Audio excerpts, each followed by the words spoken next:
Tulungan natin ang kabataan, huwag tayong magkailangan.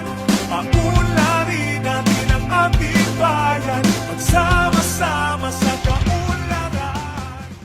Ang programang Buhay Ingatan, Drogay Ayawan o BIDA ng Department of Interior and Local Government sa pangunguna ni Atty. Benhar Abalos Jr., ang ating SILG, ay isang proaktibong hakbang na naglalayong magkaroon ng aktibong pakikipag-ugnayan ang pamahalaan at ang komunidad upang palakasin ang kampanya kontra iligal na droga. Sa ilalim ng programang ito, kami po sa National Capital Region Police Office ay buong pusong sumusuporta sa programang ito. Layunin nitong mapagtibay ang ating ugnayan sa publiko at mapalakas ang ating inisyatibo laban sa iligal na droga at iba pang mga kriminalidad. But behind all this, the success of this endeavor is not ours alone. We extend our deepest gratitude to the local government units and other government agencies. Napakahalaga ng inyong kooperasyon at pakikiisa. Kung kaya't umaasa kami sa patuloy ninyong pakikipagtulungan para sa mas payapa at ligtas na komunidad. The NCRPO is dedicated to sustaining and enhancing the RPSP PIDA program, refining our strategies to meet the evolving needs of our communities effectively. As we move forward, let us work together to make the RPSP PIDA program a shining success in the National Capital Region. Awareness po. Kayo po, ina-aware namin na ang drugs, napakasama sa ating katawan.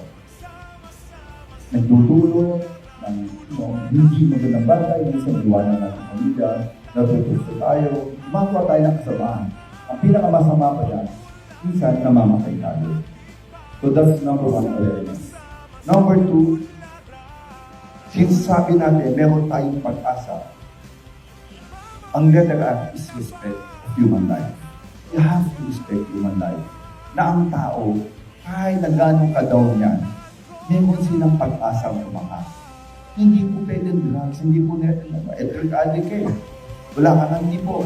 Dahil dito sa bagong Pilipinas, ang pangako po ng ating Pangulo at ng ating SLG at kasama po natin mga mayors, regional directors, mga barangay, at lahat po tayo, dito po, lahat tayo may pag-asa. May pag-asa po tayo na mabangon, na ito papakita natin dito sa bagong Pilipinas, tayo po may pag-asa. We have to work together. Sabi nga ng ating mahal na SILG is always a holistic approach. Whole nation approach. Hindi tayo magkakaisa po kasi laban po ng bayan natin. Laban po ng bayan natin para maitulak natin yung tamang daan ng ating mga kabataan. At tayo minsan nalilito. Ito po yung tamang daan. Buhay Ingatan Droga Ayawan. Let us support the BIDA system. Let us support the BIDA system. Isubok po natin yung mga tao na gumagamit at nagtutulak. Hikayatin po natin sila na dito sa bagong Pilipinas, meron kayong pag-asa magbago, meron po tayong pag-asa umasenso. Ang sabi ng ating Pangulo ay talagang sipugin ng droga. Uunahin daw ang malaking sindikato. Kaya naman, on record, dahil sa kapulisahan, in a span of 2 years, 2 taon, sa tulong ng PIDEA, ng kapulisan, at saka ng NBI, ang nahuli ay hindi kumulang 33.8 billion na droga. Ito ang pinakamalaking huli sa kasaysayan ng musulmang presidente dito sa Republika ng Pilipinas under the administration of President Ferdinand Bongbong Marcos Jr. 33.8 billion. At walang humpay ang operasyon ng pulis. Kita-kita ko yan, pinakita ko yung operations. No? Kaya meron tayo ngayong pulis sa barangay program. Ang ibig sabihin nito, ang mga pulis natin dito, ibababa sa barangay. At ginawa na namin ito sa Muntinlupa.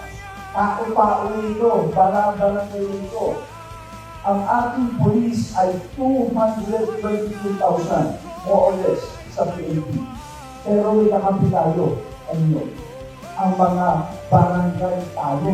Ito yung preventive approach na huwag na yung maging-adit pa ang ating mga anak at na biktima. Sana naman mapabago natin. Yun naman ang pati natin. Demand side and supply side. Ito ang BIDA program. Ang ating gagawing kampanya ay isang kampanya maluwang sa konsensya ng bawat Pilipino. Ito'y naayon sa batas, naayon sa sinumpaan natin ng mga public officials, naayon sa konstitusyon, at higit sa lahat, naayon sa ating konsensya.